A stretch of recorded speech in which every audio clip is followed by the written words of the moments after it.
वृद्ध व्यक्तीचे उपचारासाठी आणलेले 3 लाख रुपये रोख रक्कम घेऊन पळून गेलेल्या आरोपीस कोतवाली पोलिसांनी शोध घेऊन केले गजाआड। दिनांक 22 फेब्रुवारी रोजी कोतवाली पोलीस स्टेशनचे गुन्हे तपास पथकाचे अंमलदार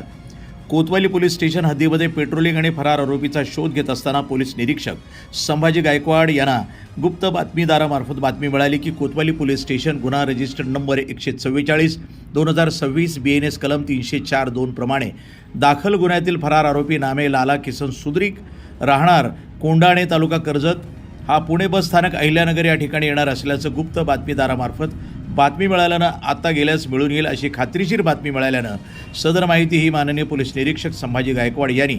तपास पथकाचे अंमलदार यांना कळवून त्याचे आदेश आणि सूचना मार्गदर्शनाखाली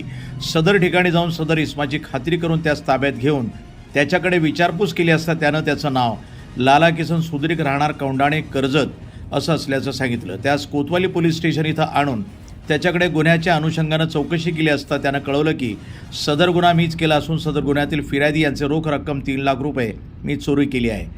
त्यावरनं त्याला सदर गुन्ह्यामध्ये अटक करून त्याच्याकडील सदर गुन्ह्यातील चोरीस गेलेले 3 लाख रुपये रोख रक्कम आणि त्यानं गुन्हा करतेवेळी वापरलेली मोटरसायकल ही गुन्ह्याच्या तपासकामी जप्त करण्यात आली आहे। सदर गुन्ह्यात अटक करून पुढील कारवाई संतोष पी बनकर हे करतायत। वृत्तसंपादन विभाग, न्यूज टुडे 24।